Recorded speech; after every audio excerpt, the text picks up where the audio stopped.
Hello everybody, it's Pineapple here, back with another video. And so today I wanted to just get my, latest lab list out because I think that the format is very diverse. It's very difficult to sort of generally build. And I wanted to talk about, how RES changes, how I play the deck, and also ratios and the like, because I think that the more cards that enable you to do trap stuff faster means that you want to be playing more and more of that stuff and discuss, what the ratios are in non-engine and the like. And so that we'll just hop right into it. Of course, we're on 2 copies of Lady. I'm still, again, of the opinion that 2 Lady is correct, just because of the fact that this card can brick you if you draw it in multiples, but you also want the recursion, and the fact that you want to be able to get to more than one of it if you lose it is very important, and subsequently I think 2 is just correct. You draw it enough that you can hard open it and have it be beneficial, but also not, you're going to be bricking on it. Of course, 1 copy of Lovely because she is a brick. I wish she wasn't a brick. She's much less of a brick with the existence of RES, but again, we don't want to draw this card, but again, you need to play it. If you lose it to something stupid like a runic card, you're kind of out of luck here. It really sucks, but again, only 1 heart and soul of the deck, just because the ability to loop something like a dimensional barrier is just so strong, as well as resetting stuff like welcomes, big welcomes, any stupid normal trap, as well as just like being a pop. It turns big welcome into a pop. It gives you multi-role insulation from stuff like Bell, stuff like Ash, just super strong. So again, Lovely's amazing. I'm on 2 copies of RES. I like the idea of 3, but the more I play with it, the more I brick on it, and the more I sort of find that in the grind game, it's much less impactful. It's really strong turn 1 and turn 2, but it's not really strong after that. Its recursive effect is good, but it's not necessarily, super strong, because the reason for that is that you're only going to be setting normal traps that aren't welcomes with her off of like stuff that you hard draw. Everything else you're going to be searching with Lady, but you do want to see this card, especially turn 0. I think it plus Daruma or D-Barrier is kind of an auto win. Obviously, D-Barrier is matchup dependent, but this card is so good just for the fact that if you want to make turn 1 plays, if you open something like an Ariana and a big welcome, it enables you to do that very safely. And for that reason, I think it's very good, but I also think that it is, a little bit more dangerous, because if you draw it, in a grind, it's not going to help you like a piece of furniture would. But again, if you get to resolve its recursive effect, it's very strong because it's just a recursive body. I like this card a lot. Again, but same logic as Lady. You don't want to be drawing into it later. You want to just, have it for turn 1, and that'll be about it. 3 cups of Ariana. Of course, we need a normal summon. I've been considering Ariana, but again, until we get transaction rollback and have, lots of cards to pitch for Ariana, I can't really justify it. But I do like Ariana a lot. Right now, there's no question that this will always be a 3 of in this deck. Just having a good normal summon who's level 4, who pairs well with, your level 6 Ariana is exceptionally strong. And just, it's a Stratos. It generates advantage a lot. You're putting it back in your hand with big welcome to go again. So just fantastic card. And then we have 3 copies of each of the furniture, Stovey and Chandra respectively. The only difference you need to know is that Stovey makes Chaos Angel because it summons itself to the board and is a 2, which makes a 10 when you combine it with any of the big girls.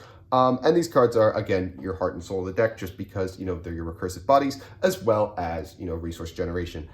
Yes, they minus you to do it initially, so it sort of feels like you're going to be behind at the start, but at the end of the day, it's going to put you so far ahead when you resolve their recursive effects in order to reach your extra deck and do a whole bunch of bullshit with that.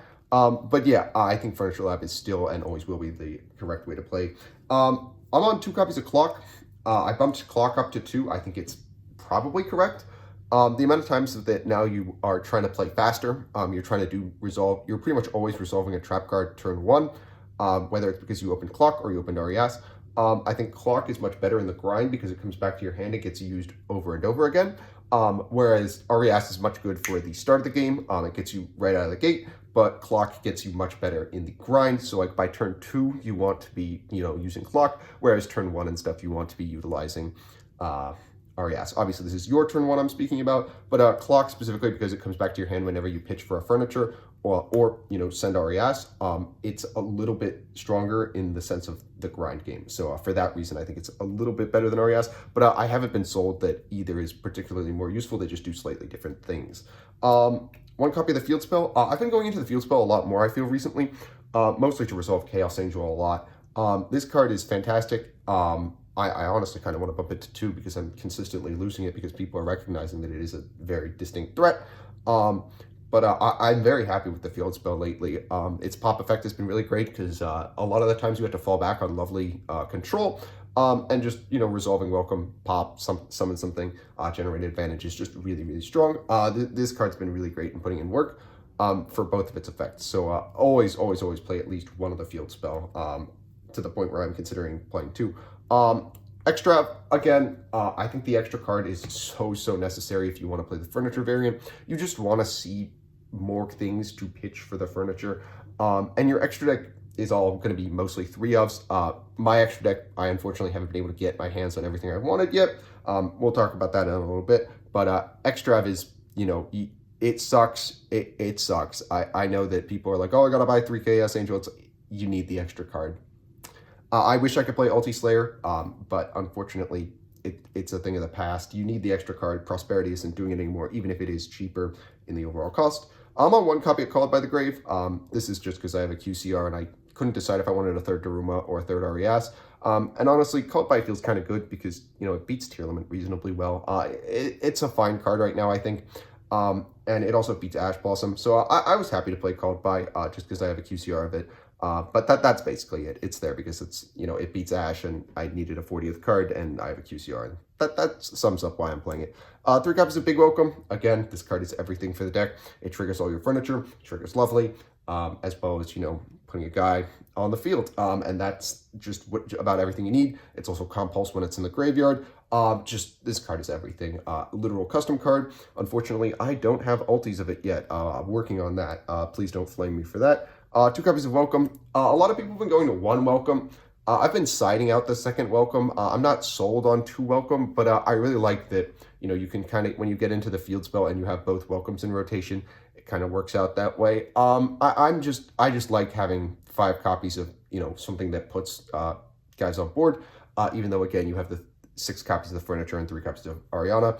I like to always see 1 in my hand, so I like 2. Yes, I definitely think it's the weaker card, but I definitely think that it is worth playing at least at 1. Again, you can play 1. I like 2 just so that 1's pretty much always on the board for the next turn, but that's just me. 2 copies of Daruma Destructive Karma Cannon. I'm strongly considering bumping this card to 3. It is that good. This card reads, at worst, live a turn. At best, just end your opponent's turn. This card is everything. It's removal. It's a Book of Moon. It's a board wipe. It's so good.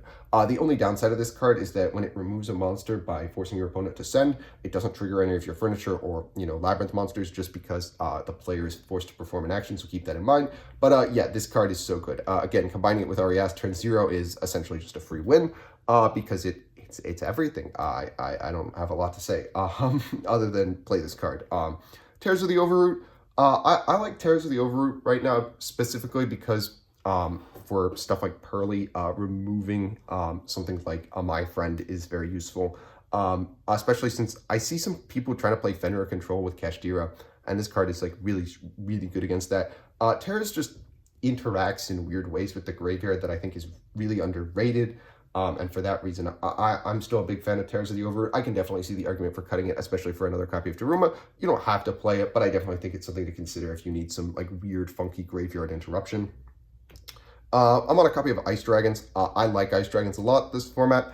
Tierman is around. I don't know if you can say it's the best deck. It's something between Unchained, Tierman, and Rescue Ace is the best deck. One of those 3, obviously. And Ice Dragons Prison does like something to most of those decks, excluding Pearly, because they're not really going to be putting guys in graveyard that you can Ice Dragons. But but against the other two, there's stuff that you can do against them. But for Tierman specifically, this card is such an extreme blowout. I wouldn't say it's better than Dimensional Barrier against them, but it is a really, really strong card that can like hurt their grind game really badly because you can remove 2 names. If they have a Sheeran on board, you can get rid of something like a Havness and a Sheeran in one go, and then all they have left is Merly, but you know, they're going to play Sprint. But I think Ice Dragons is great. Copy of Dimensional Barrier. Barrier is just about everything. It beats Pearly, beats Tierman, and that's good enough. It's going to beat a bunch of rogue decks into the sun. The weird guy who plays some jank at your locals, this card's probably going to beat them, and for that reason it's in here. It's Dimensional Barrier. It's your one blowout that you're going to play in the main deck, just because it is that good. For hand traps, 3 copies of Imperm. I finally got my hands on Secret Imperms. Thank you, Rarity Collection. This card's fantastic just because it turns on Lady in hand and is also just the best hand trap. Plays around Thrust, plays around Talents. It's Imperm. You should play this in literally every deck. It doesn't matter. This should be your default hand trap just because it plays around just about everything. 3 copies of Ash. It's Ash Blossom. There's never been a time where I think Ash Blossom has been a bad card except Tier 0 format. But Ash right now, it hits everything reasonably well enough. It's a good enough card that I think it's worth playing. It's going to hit Lab as well. So yeah, I think Ash is pretty much always pretty solid, but you can always board out of it, especially going second unless you're up against Branded.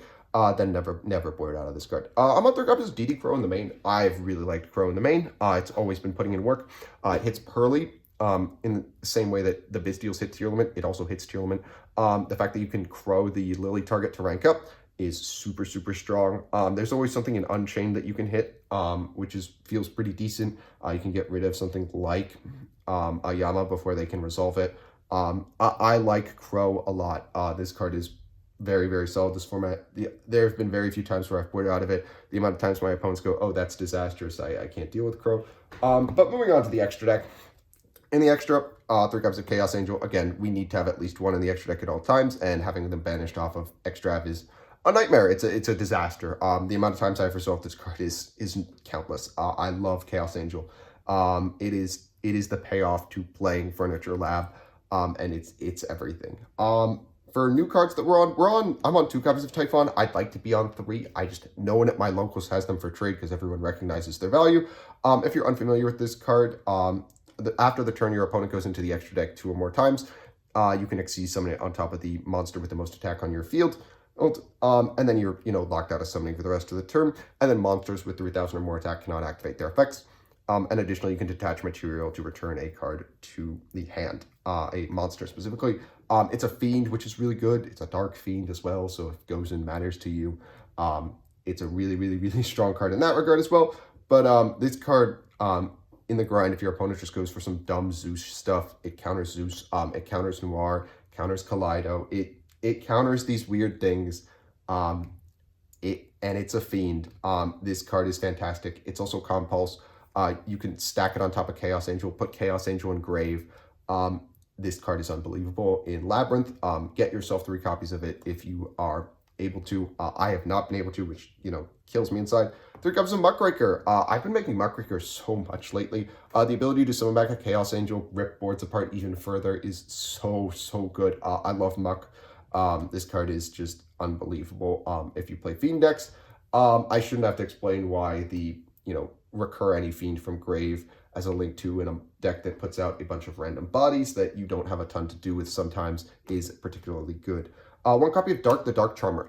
Play this card, especially if you're in any deck that makes Darks. SP Little Knight is a ridiculous card. If you cannot afford SP Little Knight, well, you can take your opponent's SP Little Knight after you walk over it. The Dark Charmer Gloomy is fantastic. This card is unbelievable. You can clear their SP Little Knight, take it, and then proceed to just win the game.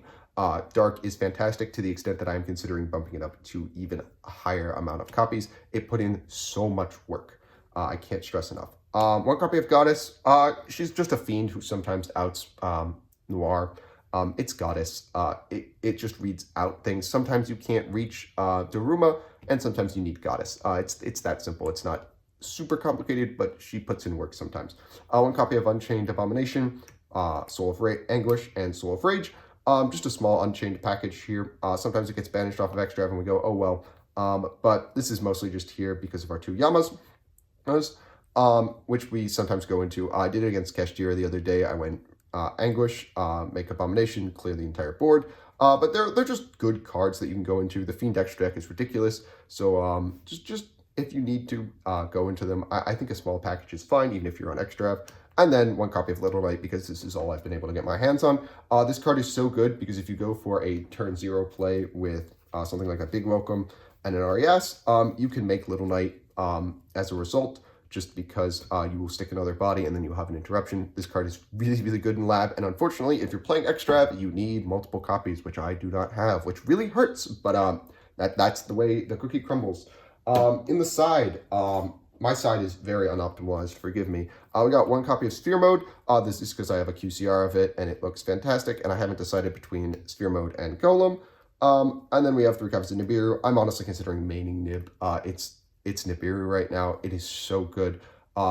It beats Unchained. It beats Kashtira. It beats, to a certain extent, Tierman. It doesn't do a ton against Pearly, but if they overcommit, it can.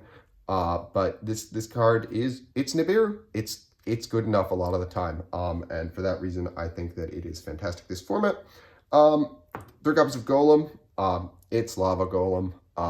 Against Unchained, your opponent makes Wave King Caesar, and they make Rage, and you hand them a Lava Golem, and they go, damn, this really sucks. Lava Golem is fantastic, and I can't recommend enough now that it's exceptionally cheap because of the rarity collection, that you just get your hands on it, especially if you are a budget player.